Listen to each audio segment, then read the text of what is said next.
iPhone. Meu irmão, se você tivesse me perguntado um tempinho atrás qual o melhor iPhone pra você comprar hoje em dia, eu sem a menor sombra de dúvida te responderia o iPhone 15. Afinal, comparando ele com 14 e com 13, ele tem mais memória RAM que o 13, tem processador melhor, já traz câmera de 48 megapixels, além de já vir com USB-C. Mas aí chega lá a dona Apple e me lança o iPhone 16E, que simplesmente roubou a cena do iPhone 15 e se tornou o melhor iPhone custo-benefício pra se comprar hoje em dia. E é por isso, meus senhores, eu comprei ele, tá aqui na mão. Bom, mas estou sem mais enrolação, bora logo pro vídeo.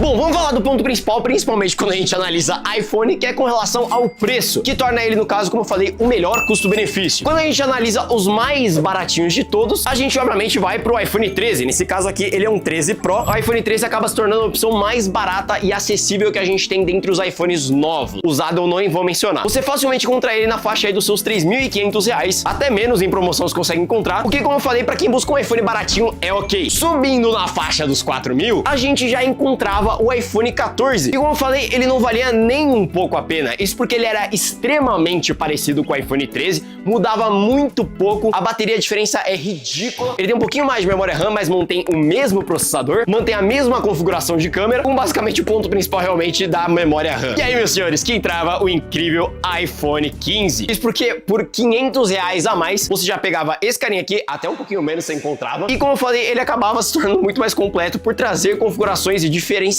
bem maiores. E aí, meus senhores, vamos lá, encontramos mais barato ainda o senhor iPhone 16E. Cara, isso aqui é bizarro. Sabe quanto eu paguei nessa brincadeira aqui? Esse iPhone aqui hoje em dia você encontra numa média aí de 4.500, a versão de 128. Esse cara aqui, eu peguei ele porque a gente lançou uma promoção no nosso grupo de promoção e ele estava R$3.800. Mais especificamente 3.980, na verdade. E também tinha uma outra promoção no Mercado Livre que ele tava por 4.100. Na verdade, ele tava 4.500.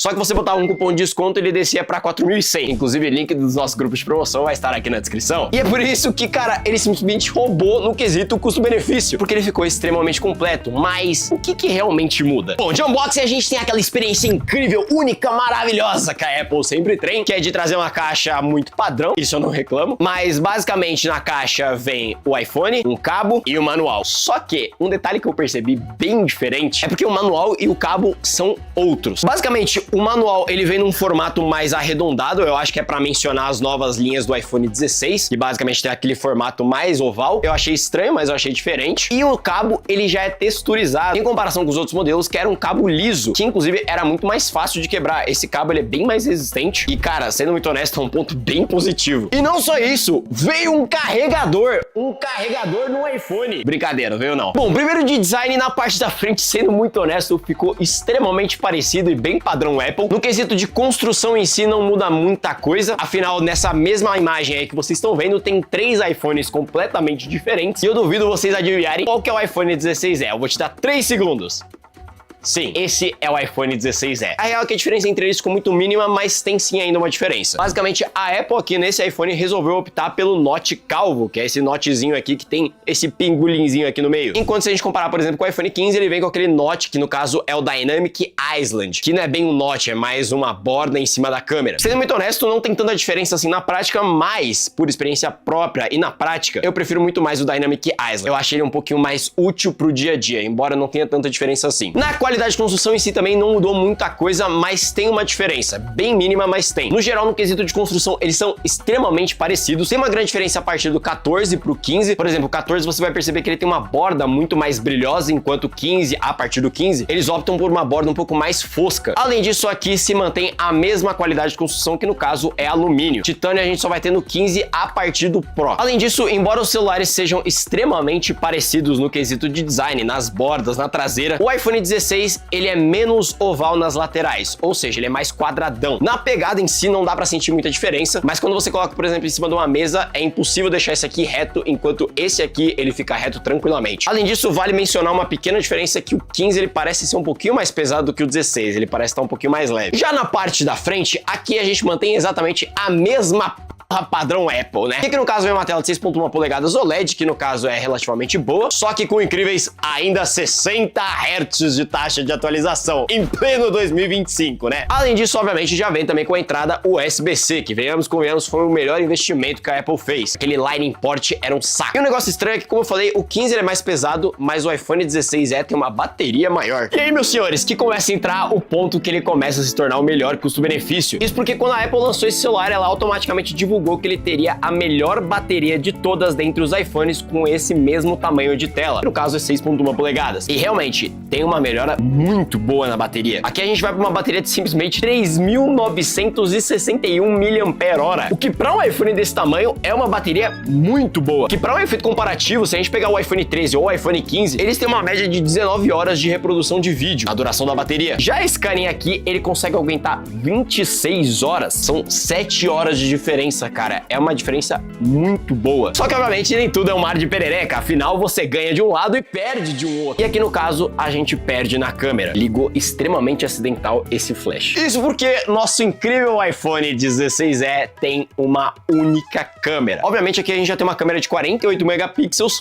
Convenhamos, já faz uma grande diferença para 12. Só que é somente uma única câmera de 48 megapixels. Não tem uma telefoto para zoom, não tem uma ultra wide para um ângulo mais aberto, é só uma. E isso o próprio canal Real Technology mostra bem o porquê disso. Uma bateria maior, ele simplesmente ocupa mais espaço, o mesmo espaço que seria ocupado por uma outra câmera, caso uma outra lente. Então, resumindo a conversa, quando a gente analisa esses dois celulares aqui, esse carinha aqui só não tem uma câmera embaixo porque a bateria toma o lugar dela. Mas ainda assim, é uma baita câmera. E realmente, cara, ela traz um bom resultado. Comparando com outros iPhones, não só da mesma faixa de preço, como até um pouco melhores, como o iPhone 14 Pro Max, que embora seja mais antigo, tem um conjunto de câmeras melhor, incluindo uma telefoto, a gente percebe que o iPhone 16e, em alguns casos, principalmente comparando com o iPhone 15, ele até se destaca. Uma coisa que eu percebi nitidamente da câmera traseira é que além dela ter um contraste um pouquinho superior, a saturação dela é melhor. Não necessariamente mais saturação significa algo melhor, só que da iPhone 15, quando a gente olha em comparação com o 16e, a gente vê cores extremamente lavadas. Não é uma cor muito vibrante, nem um contraste muito vibrante. Parece que tá faltando alguma coisa ali, sabe? Enquanto no iPhone 16e, a Apple realmente conseguiu melhorar isso. Já em comparação com o zoom, sendo muito honesto, os dois são extremamente parecidos, porque como eu falei, basicamente a diferença do iPhone 15 pro 16e é a diferença da ultra wide, que aqui eu não vou nem comparar porque esse cara aqui não tem. Só que quando a gente compara coisas como, por exemplo, o zoom, aqui eles são muito próximos porque é um sensor muito parecido e também eles não têm uma telefoto, então o resultado vai ser muito semelhante. Embora, novamente, tem uma diferença no quesito de saturação e, novamente, do contraste. A maior diferença que a gente realmente vai notar nas câmeras vai ser em comparação com o 14 Pro Max, principalmente quando se trata de zoom. A gente percebe que o 14 Pro Max ele consegue captar muito mais detalhe, só que até aí é meio óbvio porque ele tem uma telefoto e o ponto negativo é que ele não é nem mais vendido. Mas e se a gente pegar com um celular que hoje em dia ainda é vendido? Como no caso, por exemplo, do S24 FE, que seria o principal concorrente dele dos Androids na mesma faixa de preço. Na verdade, até mais barato. Ele custa tipo uns R$1.000 mais barato. Ou se a gente comparar, por exemplo, com o S23 Ultra, que seria um dos celulares mais comentados. Bom, meus senhores, vamos testar essa diferença. Aqui no caso, eu não tenho nenhum desses dois. O meu S23 Ultra eu troquei pelo S24 e no caso eu ainda tenho um S23 normal. Então a gente vai comparar com eles dois. E realmente a diferença em si deles é bem gritante. Principalmente quando a gente fala do S24 Ultra, afinal ele tem uma telefoto absurda. A gente tá falando de um celular de extremo topo de linha da Samsung, sem tirar o S25. E obviamente, no zoom ele consegue captar infinitamente mais detalhe, nem necessariamente um zoom absurdo. Eu testei uma diferença num zoom de 5 vezes numa mesa que tava caindo chuva. Cara, é grotesca a diferença de um pro outro. Embora ainda assim eu tenha um ponto de que a Samsung ela só peca no pós-processamento. Ela deixa a imagem com uma nitidez extremamente exagerada e fica nítido que é um celular. Cara, se ela tirasse isso, realmente ficaria perfeito. Já comparando com esse 23, por incrível que pareça, eu tive uma certa decepção, porque eu achei que ele ia se destacar. Mas não, sendo muito honesto, eu não gostei da saturação, não gostei do nível de detalhe. Eu achei a nitidez, como eu falei, extremamente forçada e esquisita, mas obviamente ele perde bastante nesse quesito de zoom. Mas e no quesito de selfie? Bom, no caso aqui da selfie, a brincadeira fica um pouco diferente, porque são celulares muito diferentes no resultado. Eu diria que o iPhone 14 Pro Max e o 16e foram que ficaram mais próximos um do outro. O iPhone 15, ele consegue trazer uma boa qualidade, ele consegue trazer um bom nível de foco para uma câmera frontal, mas cara, ainda assim a gente percebe nitidamente que ele tem uma câmera muito mais lavada, muito menos saturada e com um contraste muito diminuído. Enquanto se a gente comparar com esses outros modelos Android, realmente a gente percebe que o nível de qualidade em si é muito muito bom, mas como eu falei, é um contraste muito excessivo e desnecessário, coisa que a Samsung tem muito característica nas câmeras frontais. Enquanto na Apple eu percebo uma imagem um pouco mais suavizada no quesito de cores e também de contraste. E não só isso, ela manteve um bom desfoque, novamente para uma câmera frontal, e manteve também um bom foco. E agora sim vamos falar do ponto principal que torna ele novamente um melhor custo-benefício, que no caso é com relação às especificações desse cara, que tornou ele realmente muito bom. Isso porque, como eu falei, o iPhone 15, o que tornava ele bom eram as especificações. E aqui no 16 é a mesma coisa. Aqui no iPhone 16 a gente tem um celular com 8 GB de RAM, 2 GB a mais em comparação com o 15, que vinha com 6, mas o ponto principal é com relação ao processador. Nesse caso, ele vem simplesmente com o A18 Bionic, que para um efeito comparativo, o iPhone 13 e o iPhone 14 já eram extremamente potentes e eles já vinham com a 15 Bionic. O iPhone 15, ele realmente melhorou trazendo o A16 Bionic, que também é um processador extremamente potente. Só que aí a Apple vai lá e chuta o balde, pula uma geração e já saca o A18 Bionic nele, que realmente é um processador muito bom. Cara, a diferença de potência dele é grotesca em comparação com os 15. Se a gente rolar um teste com, por exemplo, o AnTuTu, e basicamente ele pega o celular e testa em todos os níveis dele, CPU, GPU, memória, cara, ele tem uma diferença grotesca.